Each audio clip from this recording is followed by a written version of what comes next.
नमस्कार साथियों, नमस्कार राजस्थान।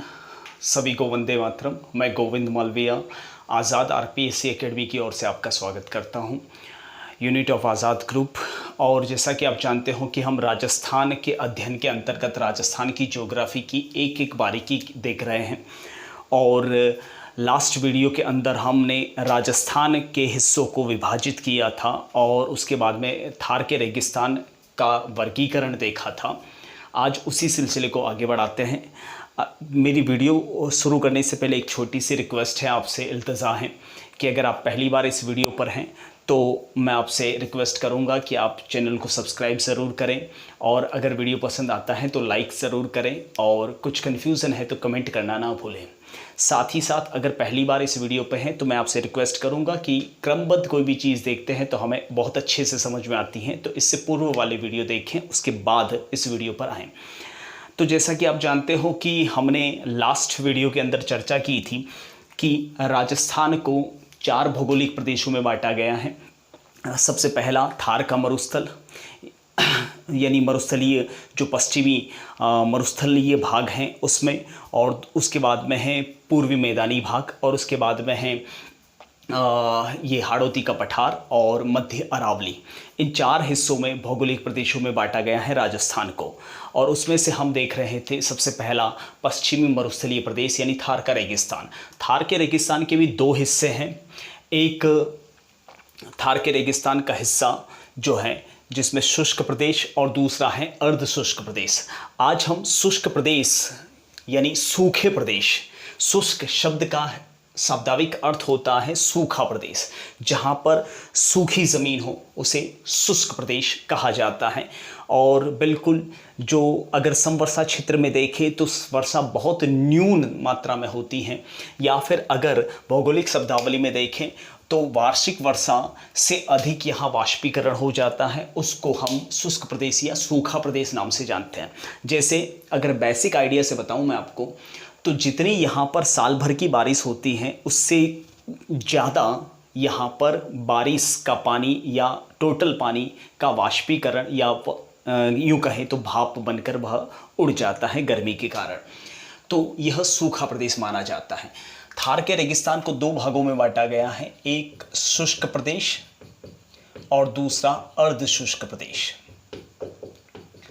ठीक है, ये बात मैंने आपको पिछले वीडियो में बताई थी। और जैसा कि आप जानते हो कि राजस्थान में समवर्षा रेखा जो है उसके आधार पर राजस्थान को बांटा गया है। और समवर्षा रेखा में अरावली से स्टार्ट होती है। अरावली के पश्चिमी दिशा की ओर 50 सेंटीमीटर और पूर्वी दिशा की ओर भी 50 सेंटीमीटर समवर्षा रेखा निर्धारित की गई है। और इसके बाद में यहाँ पर जो ये रेखा है ये 25 सेंटीमीटर निर्धारित है, यानी ये वाला जो हिस्सा है वह 25 सेंटीमीटर वर्षा वाला हिस्सा है, 50 से 25 सेंटीमीटर के बीच में, और यहाँ 25 से 15 सेंटीमीटर के बीच में बारिश होती है। ठीक है, ये वाला क्षेत्र है वह शुष्क प्रदेश है, और ये वाला अर्ध शुष्क प्रदेश है। शुष्क प्रदेश के अंदर मोटे तौर पर जो ज़िले आते हैं, जिसमें दक्षिणी गंगानगर यानी गंगानगर का थोड़ा नीचे वाला इलाका, इसके अलावा बीकानेर पूरा का पूरा शुष्क प्रदेश में आता है, इसके अलावा चूरू का पश्चिमी हिस्सा और जोधपुर का भी पश्चिमी हिस्सा, और साथ साथ में पूरा का पूरा जैसलमेर और पूरा का पूरा बाड़मेर। दक्षिणी गंगानगर, बीकानेर, पश्चिमी चूरू, जोधपुर, जैसलमेर और बाड़मेर, यह जो आते हैं वह पूर्णतया शुष्क प्रदेशों में आते हैं। शुष्क प्रदेश के भी 2 भाग हैं, मैंने आपको पिछले वीडियो में भी बताए थे। शुष्क प्रदेश के 2 भाग हैं, एक बालू का स्तूप युक्त क्षेत्र और दूसरा है बालू का स्तूप मुक्त क्षेत्र। ठीक है, बालू का स्तूप युक्त क्षेत्र कुल 58.5% हिस्से पर है इस ओवरऑल हिस्से पर, और बालू का स्तूप मुक्त प्रदेश जो है वह 48.5% हिस्से पर है। ध्यान दीजिएगा यहाँ पर, देखिए बालू का स्तूप एक वर्ड है। बालू का स्तूप कहते किसको हैं, थोड़ा सा यहाँ पर मैं बोर्ड में किनारे पर बना लेता हूँ। देखिए आपको भी पता है कि रेगिस्तान में रेत उड़ती है, और जो हवा के साथ में जो रेत उड़ती है, मिट्टी उड़ती है, वह उड़ते उड़ते एक टीले का आकार ले लेती हैं, और उस टीले को जो है रेगिस्तानी इलाके में स्तूप कहा जाता है।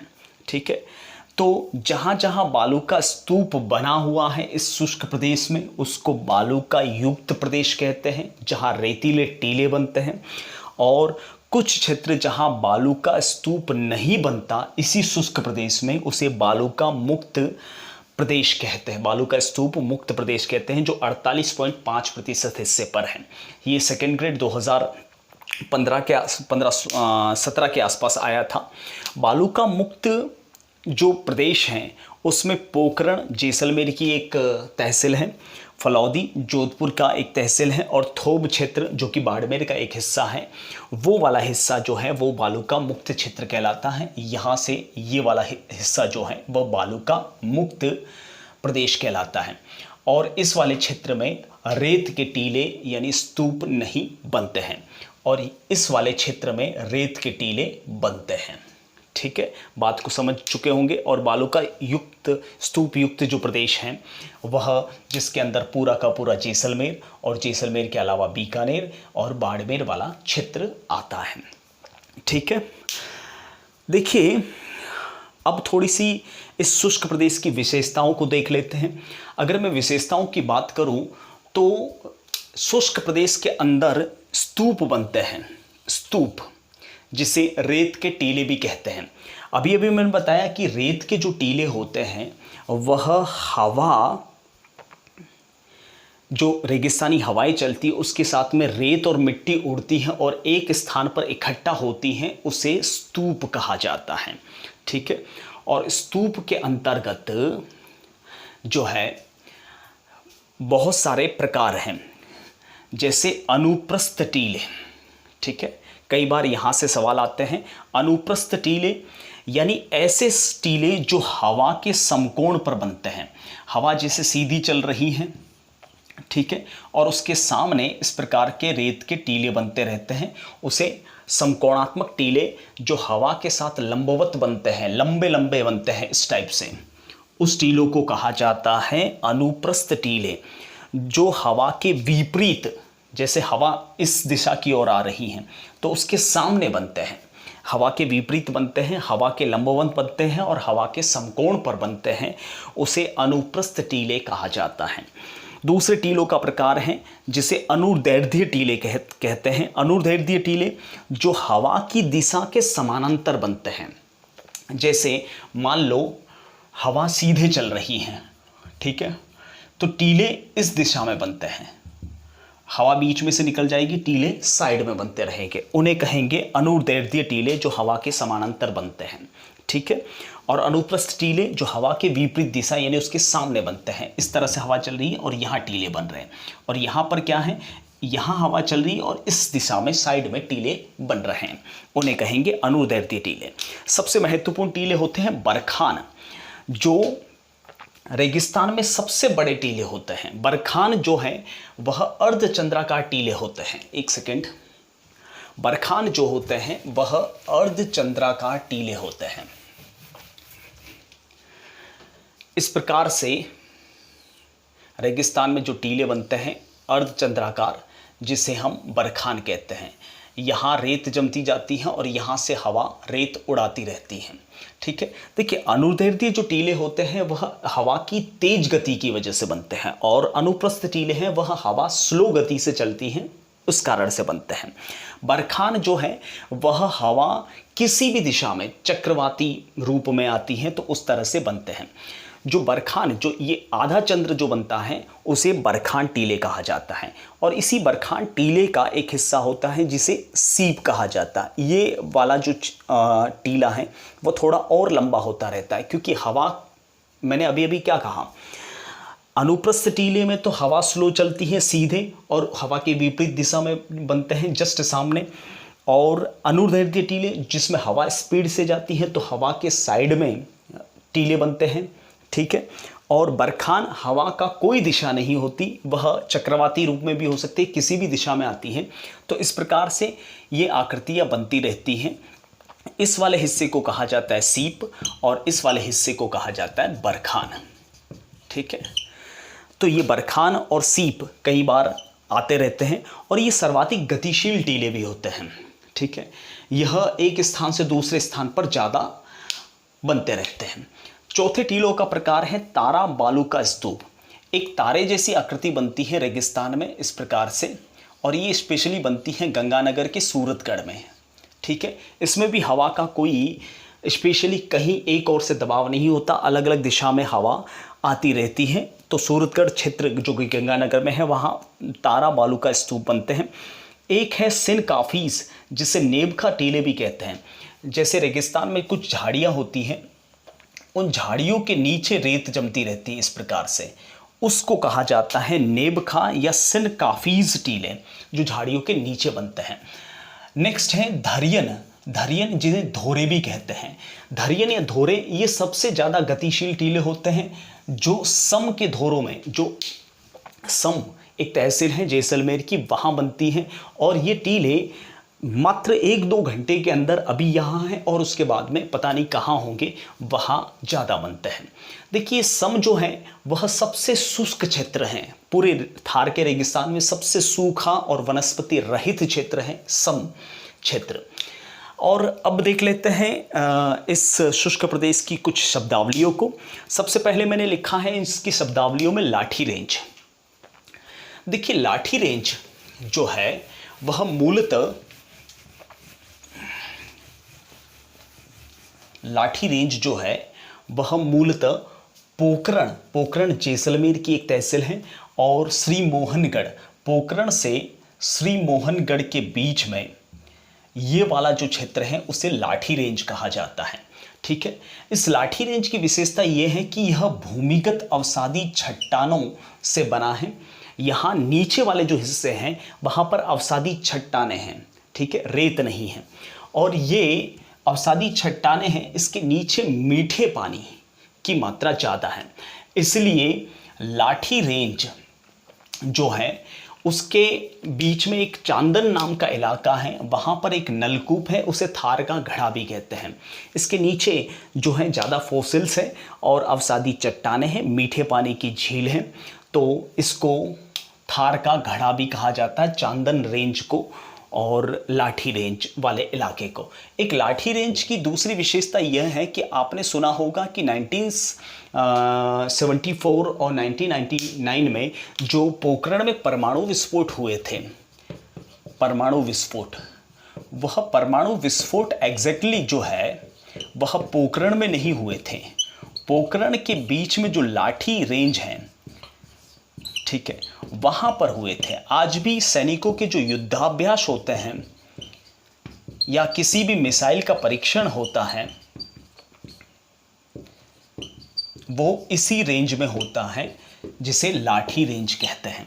ठीक है, इसी लाठी रेंज के अंदर सेवण घास भी पाई जाती है।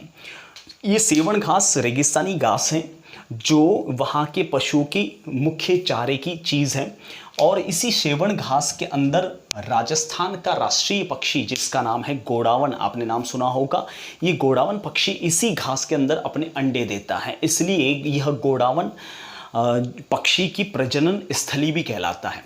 देखिए गोडावन पक्षी की प्रजनन स्थली जो है वह सेवण घास का क्षेत्र है, लेकिन गोडावन पक्षी की जो शरण स्थली है वह राष्ट्रीय मरु उद्यान है। राष्ट्रीय मरु उद्यान अगर क्षेत्रफल के दृष्टिकोण से देखा जाए तो राजस्थान का सबसे बड़ा मरु उद्यान है। ठीक है, राजस्थान का सबसे बड़ा उद्यान है। जो राष्ट्रीय मरु उद्यान जो है वह सम यानी जैसलमेर से लगाकर, सम तहसील से लगाकर यह राष्ट्रीय मरु उद्यान बाड़मेर के शिव तक फैला हुआ है, बाड़मेर के शिव क्षेत्र तक फैला हुआ है। राजस्थान का सबसे बड़ा क्षेत्रफल के हिसाब से यह बड़ा उद्यान है जो गोडावन पक्षी की शरण स्थली कहलाती है। इस राष्ट्रीय मरु उद्यान के अंदर 3 प्रकार के सांप पाए जाते हैं जो काफ़ी जहरीले माने जाते हैं। कोबरा सांप पाया जाता है, इसके अलावा रसल वाइपर पाया जाता है, और पीवड़ा सांप पाया जाता है। ये पीवड़ा सांप, ये पीवड़ा जो सांप है ये बहुत ही जहरीला माना जाता है, कि कहते हैं कि ये रेत के जैसा ही दिखता है और रेत के अंदर छुपा बैठा होता है। यह किसी हलचल करते हुए मनुष्य को नहीं काटता, जैसे मनुष्य अभी कुछ हलचल कर रहा है, जाग रहा है, तब नहीं काटता, सोने के बाद में उसकी सांसों के अंदर अपना जहर भर लेता है। मतलब वो सांस ले रहा है तो उसके सांसों के अंदर जहर छोड़ देता है और सीधा आदमी टिकट कटा लेता है ऊपर का। बहुत ही जहरीला सांप होता है ये पीवड़ा सांप। तो ये सांप की कुछ प्रजातियां हैं इस क्षेत्र में। अब नेक्स्ट पॉइंट, कुछ शब्दावली पर और गौर करते हैं। यहाँ का आकल गांव, आकल गांव जैसलमेर में है, जो जुरासिक काल के प्रमाणों को बताता है, जो 18 करोड़ वर्ष पुराने हैं। और मैं आपको बता दूं, यहाँ पर जुरासिक के अवशेष मिले हैं, जुरासिक पार्क के, क्योंकि मैंने आपको पहले भी बताया कि प्लेस्टोसिन युग के अंदर ये वाला जो एरिया है वह तैथिस सागर का हिस्सा था, और तैथिस सागर का जब हिस्सा था उसके बाद में यहाँ पर इस समुद्र के अंदर बहुत सारे वेल मछलियाँ वगैरह बहुत सारे पाए जाते थे, और जो जुरासिक पार्क हम अक्सर फिल्मों में देखते हैं वो यहाँ पर पाए जाते थे। ठीक है, इसे आकल वुड फॉसिल्स पार्क भी कहा जाता है। नेक्स्ट शब्दावली पर ध्यान दें तो ये कई बार सवाल भी आ चुका है, खड़ीन। देखिए खड़ीन जो है वह रेगिस्तानी इलाके में वर्षा जल संग्रहण का परंपरागत तरीका है। वर्षा जल संग्रहण का परंपरागत तरीका, आप भी जानते हो कि जैसलमेर और रेगिस्तानी इलाके में जल की बहुत ही किल्लत होती है, फिर भी कुछ पालीवाल जो ब्राह्मण हैं यहाँ पर खड़ीन की खेती करते हैं, खड़ीन से सिंचाई करते हैं। यह एक सिंचाई का प्रमुख साधन है वहाँ पर, जिसे खड़ीन कहा जाता है। जो रेत के टीले होते हैं उस टीलों का जो नीचे वाला हिस्सा होता है, तो वर्षा का जो जल है वह नीचे इकट्ठा होता है। ठीक है, और इस ज़मीन पर वो खेती करते हैं, जो पानी है वहाँ यहाँ पर जल का वो संग्रह करके यहाँ खेती करते हैं, उसको कहते हैं खड़ीन। ठीक है, तो ये वर्षा जल संग्रहण का एक परंपरागत तरीका है। नेक्स्ट बात करें तो कुलधरा। कुलधरा की विशेषताएं वैसे बहुत सारी हैं, लेकिन मैं आपको मुख्य विशेषताएं बताता हूं। एक तो यहाँ से डायनासोर और वेल मछली के अवशेष मिले हैं। ठीक है, और दूसरा यहाँ पर एक कैक्टस पार्क लगाया गया है, कैक्टस गार्डन लगाया गया है कुलधरा के अंदर। वैसे कुलधरा ज़्यादातर इतिहास के दृष्टिकोण से भूत प्रेतों के लिए काफ़ी प्रसिद्ध है। यहाँ पर कहते हैं कि कुलधरा और उसके आसपास 84 गांव थे पालीवाल ब्राह्मणों के। उन्होंने रातों रात इस गांवों को खाली कर दिया था और यहाँ पर दिन में जाने की इजाज़त, परमिशन आपको नहीं है। ठीक है, देखिए जो ये वाला जो क्षेत्र है शुष्क प्रदेश की मैं बात कर रहा हूँ, यह दैनिक तापांतर में पूरे इंडिया का सबसे ज़्यादा दैनिक तापांतर का क्षेत्र है।